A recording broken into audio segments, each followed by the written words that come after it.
kwa Yakobo alikuwa nasema mtoto wa kwanza anakuaga kama nuru ya familia. Ndiye anasababisha wewe uliyekuwa mtoto wa kike, kisha ulipofikisha miaka 18, 19 ukawa mke wa. Lakini anayekuja kukutoa jina ya mtoto wa kike na mke wa ni mwanao wa kwanza, unakuwa mama fulani.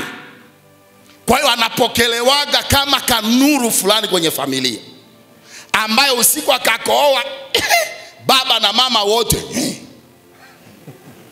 wanamwangalia, kisha wanaangaliana, kisha wanamwangalia tena mtoto ni kama tu amekooa, muangalie kwanza. Na watoto wanawaka anapola, kuna wakati analia tu mwenyewe, kisha kuna wakati anacheka.